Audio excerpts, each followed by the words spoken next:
Eureka institute এতিয়া এটা সকলোৰে চিনাকি নাম। বিশেষকৈ আজি কেইবাবছৰ ধৰি এই ইউৰেকা ইনষ্টিটিউটে বিভিন্ন ধৰণৰ ছাত্ৰ ছাত্ৰীক বহু ঠাইৰ ছাত্ৰ ছাত্ৰীক কম্পিউটাৰ শিক্ষা দি আছে। আৰু মই আজি এই যি ইউৰেকা ইনষ্টিটিউট টিয়কৰ যিটো শাখা তাত উপস্থিত আছোঁ। আৰু এই যিটো শাখা, এই শাখাত কেনেধৰণেৰে ছাত্ৰ ছাত্ৰীসকলে কি পাঠ্যক্ৰম গ্ৰহণ কৰিছে আৰু এই যি টিয়ক শাখাৰ তত্বাৱধানত আছে, যে মই তেওঁৰ পৰা পোনপ্ৰথমতে মই অলপমান জানি ল'ব বিচাৰিম। প্ৰথমতে মই আপোনাক ইউৰেকা ইনষ্টিটিউটলৈ, আপোনালোকৰ গোটেইসমূহ কৰ্মকৰ্তালৈ আন্তৰিক অভিনন্দন জনাইছোঁ। যিহেতু ইউৰেকা এতিয়া প্ৰায় সকলোৰে চিনাকি নামেই হৈ পৰিছে।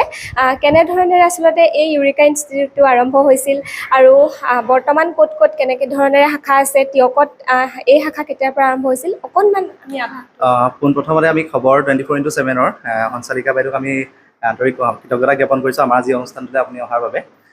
লগতে এই অনুষ্ঠানটি আচলতে আমি 2020 চনত প্ৰতিষ্ঠা কৰিছিলোঁ শিৱসাগৰ জিলাৰ আমগুৰিত। আৰু সেই তেতিয়াৰ পৰা আজি অসমৰ 18খন ঠাইত আমি ইতিমধ্যে আমাৰ কম্পিউটাৰ শিক্ষা গঢ়ি তুলিবলৈ সক্ষম হৈছোঁ। লগতে আমাৰ এই 18খন ঠাইৰ ছাত্ৰ ছাত্ৰীসকলক কম্পিউটাৰ শিক্ষা প্ৰদান কৰি আছোঁ। সমান্তৰালভাৱে আমাৰ ইউৰেকা ইনষ্টিটিউটৰ সম্পূৰ্ণ নামটো হৈছে eureka institute of computer and fine arts. আপোনালোকে মন কৰিব, তাতে কম্পিউটাৰ আৰু ফাইন আৰ্টছ দুটা শব্দ জড়িত হৈ আছে। দুটা শিক্ষাৰ লগত আমি জড়িত হৈ আমি অনুষ্ঠানসমূহ চলাই আছোঁ। ইয়াতে অকল কম্পিউটাৰ শিক্ষা প্ৰদান কৰাই নহয়, ইয়াৰ লগতে সমান্তৰালভাৱে যিবিলাক আমাৰ স্কিলৰ লগত যিবিলাক জড়িত শিক্ষা, যেনে ধৰক কেক বেকিং প্ৰচেছ হওক বা প্ৰয়োজনীয় আপোনাৰ যিখিনি বিউটিচিয়ান প্ৰচেছ হওক, তেনেকুৱা কোৰ্চ আমি যিবিলাক কলাৰ লগত জড়িত যিবিলাক শিক্ষা, সেই শিক্ষাও প্ৰদান কৰি ৰাখিছোঁ। সমান্তৰালভাৱে আপোনালোকক আমি খুব আচলতে গৌৰৱেৰে ক'ব খোজোঁ, আমি অনুষ্ঠানটি কেৱল ছাত্ৰ ছাত্ৰীসকলক কম্পিউটাৰ শিক্ষাও দি আছোঁ, তাৰ সমান্তৰালভাৱে আমি 18খন ঠাইত 18খন শাখা চলোৱাৰ লগতে আমি সংস্থাপন কৰিবলৈ সক্ষম হৈছোঁ। সংস্থাপিত যুৱকসকলৰ, নিবনুৱা যুৱতীসকলক সংস্থাপন দিবলৈ সক্ষম হৈছোঁ। আৰু আমি বৰ্তমান সময়লৈকে 70 ঘৰৰ যুৱক যুৱতীক আমি সংস্থাপন দিবলৈ সক্ষম হৈছোঁ।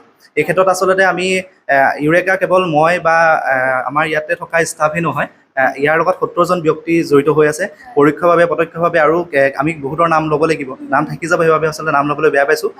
সেই তেনেকৈ আমি আগবাঢ়ি গৈ আছোঁ। হয়, যিহেতু কৈছে আপোনালোকে যে এই যিটো ইনষ্টিটিউট, ইয়াৰ জৰিয়তে বহুতে কৰ্মসংস্থাপনো লাভ কৰিছে। আমি সাধাৰণতে বহুতে কয় যে কেৱল চৰকাৰী চাকৰিৰ কাৰণে আমাৰ যুৱক যুৱতীসকলে আমি হাত সাৱটি বহি থকা দেখোঁ। কিন্তু আমি ভাবিছোঁ আপোনালোক এটা উদাহৰণ, যে কেৱল আমি চৰকাৰী চাকৰিটোৰ কাৰণেই আমি বহি নাথাকি আমি নিজেও যে কিবা এটা কৰিব পাৰোঁ। এই ক্ষেত্ৰত যিসকল উঠি আহিছে, বিশেষকৈ আমাৰ নতুন চামক কি ক'ব? আচলতে চাওক, আজি মই যদি নিজৰ পৰাই মই ক'ব খুজিছোঁ, বেলেগৰ উদাহৰণ দিবলৈ এতিয়া যাব পৰা নাই, কাৰণ মই নিজেও শিকি আছোঁ। কাৰণ আমি জীৱনৰ শেষ মুহূৰ্তলৈকে শিকিব লাগিব বুলি এখন কথা আছে।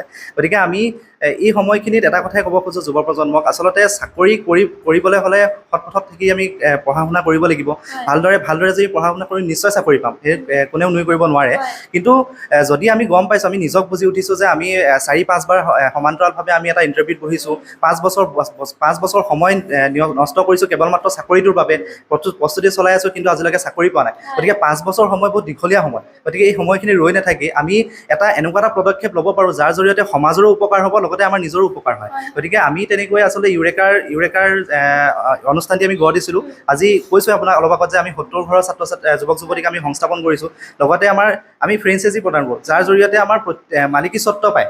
আৰু যেনেকৈ ময়ো আজি 3খন ব্ৰাঞ্চৰ মালিকী স্বত্ব, তেনেকৈ আমাৰ ইউৰেকাৰ 18খন শাখাৰ মানে প্ৰত্যেকৰে এটা মালিকী স্বত্ব আছে। ঠিক তেনেদৰে আমি আগবাঢ়ি গৈছোঁ। হয়, ইয়াত যিসকল ছাত্ৰ ছাত্ৰীয়ে পাঠ্যক্ৰম তেওঁলোকে গ্ৰহণ কৰিছে, তেওঁলোকৰ বাবে বিশেষ কিবা সুবিধা আছে নেকি?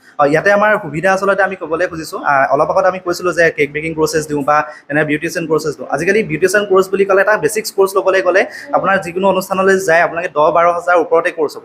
কিন্তু আমি কি কৰিছোঁ, আমাৰ ছাত্ৰ ছাত্ৰীসকলক খুব কম মূল্যতে শিকাবলৈ চেষ্টা কৰিছোঁ। ন্যূনতম 5,000 ভিতৰতে আমি ইতিমধ্যে ছাত্ৰ ছাত্ৰীসকলক বিউটিচিয়ানৰ কোৰ্চ দিছোঁ, তাৰপিছত কেক বেকিঙৰ কোৰ্চ দিছোঁ খুব কম খৰচত। তাৰ সমান্তৰালভাৱে আমি ক'ব খুজিছোঁ, টিয়কৰ আজি বালিকা বিদ্যালয়ৰ কেইগৰাকীমান ছাত্ৰী, আমাৰ কমেও 12-13 গৰাকী ছাত্ৰী ইয়াতে ক্লাছ কৰি আছে।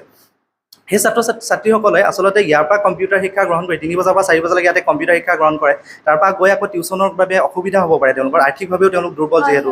গতিকে আমি কি কৰিছোঁ, আমাৰ এই অনুষ্ঠানটোতে তেওঁলোকক সম্পূৰ্ণ বিনামূলীয়াকৈ তেওঁলোকৰ ছেকেণ্ড ইয়েৰৰ যিটো বিষয়, সেই বিষয়ৰ ইংৰাজী বিষয়টি আমি সম্পূৰ্ণ বিনামূলীয়াকৈ আমি ইয়াতে পাঠ্যক্ৰমটি দিব চেষ্টা কৰিছোঁ আৰু আচলতে এই পাঠ্যক্ৰমটি প্ৰদান কৰিব আমি আচলতে ধন্যবাদ জ্ঞাপন কৰিছোঁ আপোনালোকৰ চেনেলৰ জৰিয়তে আমাৰ সোণমণি গগৈ বাইদেউ আপোনালোকৰ তিয়ক হাইস্কুলৰ ইংৰাজী বিষয়ৰ শিক্ষয়িত্ৰী গতিকে বাইদেৱে আমাক এই ক্ষেত্ৰত সহযোগিতা আগবঢ়াইছে হয় নিতান্তই এয়া এক ভাল পদক্ষেপ বুলি কৈছোঁ আৰু এই যি আপোনালোকৰ এই প্ৰতিষ্ঠানটোৰ ইমানখিনি মহৎ উদ্দেশ্য লৈ আগবাঢ়ি আহিছে বিশেষকৈ ছাত্ৰ ছাত্ৰীসকলৰ বাবে ইমানখিনি কাম কৰিছে আৰু কৰি যাব লাগিব তাৰ বাবে আপোনালোকলৈ শুভেচ্ছা জনাইছোঁ আমি অকণমান ছাত্ৰ ছাত্ৰীসকল যিহেতু ইয়াত এইটো তিয়ক শাখা হয় এই তিয়ক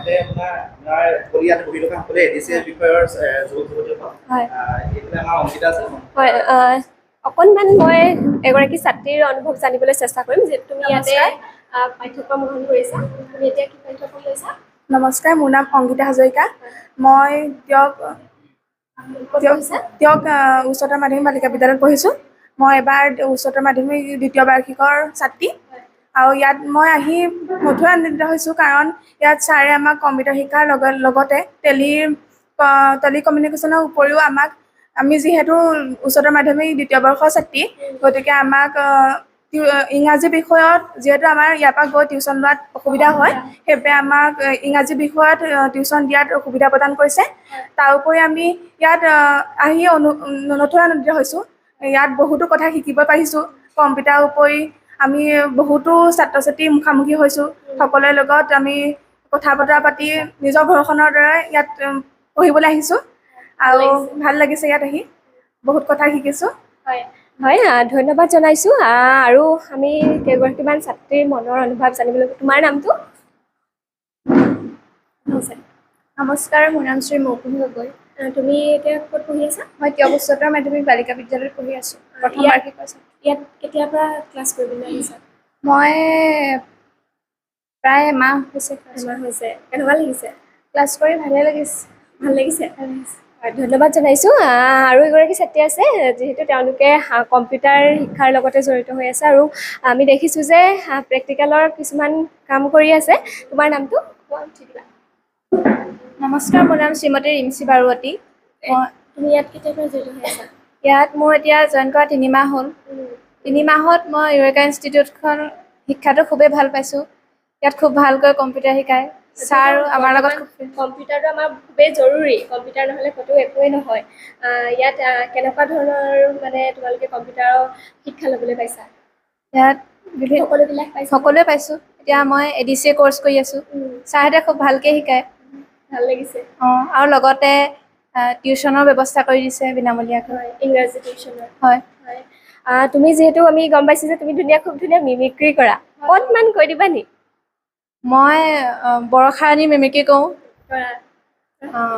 বৰষাৰাণী এটা সৰু ডাইলগ নমস্কাৰ মোৰ নাম বৰষাৰাণী বিষয়া অসমত হয়তো এনেকুৱা মানুহ নোলাব যি মোক চিনি নাপায় অসমীয়া বোলছবি জগতৰ মই এগৰাকী জনপ্ৰিয় অভিনেত্ৰী আৰু কাৰোবাৰ আৰু তেনেকৈ আমাৰ তৰুণ হাজৰিকা তৰুণ গগৈ আছিলে তেখেতৰো অলপ কওঁ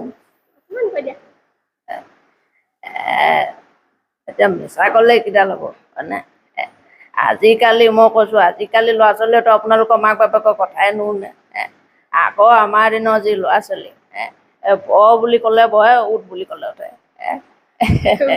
আচলতে আমাৰ ছাত্ৰ ছাত্ৰীসকলৰ নিজৰ পাঠ্যক্ৰমৰ উপৰিও বহুতো প্ৰতিভা লুকাই থাকে আৰু তেওঁৰো এই যি মিমিক্ৰিৰ প্ৰতিভা লুকাই আছে আৰু আমি যি ইউৰেকা ইনষ্টিটিউটৰ কথা পাতিলোঁ এই ইনষ্টিটিউটৰ জৰিয়তে আমি আশা কৰিছোঁ যিসকল আমাৰ ছাত্ৰ ছাত্ৰী ইয়ালৈ আহিছে তেওঁলোকে কেৱল মাত্ৰ কম্পিউটাৰ শিক্ষাই নহয় তেওঁলোকে ইয়াত বহুতো আন জ্ঞান অৰ্জন কৰিব পাৰিব যিহেতু ইয়াত যিসকল ব্যক্তি তত্বাৱধানত আছে তেওঁলোকেও যথেষ্ট তেওঁলোকৰ জ্ঞান আছে তেওঁলোকে ছাত্ৰ ছাত্ৰীসকলক আগুৱাই নিয়াত বহুখিনি সহায় কৰিব বুলি আমি আশা কৰিছোঁ আৰু এই প্ৰতিষ্ঠানটোৰ জয়যাত্ৰা আগন্তুক দিনত আৰু আগবাঢ়ি যাওক আমি তাকে কামনা কৰিছোঁ ধন্যবাদ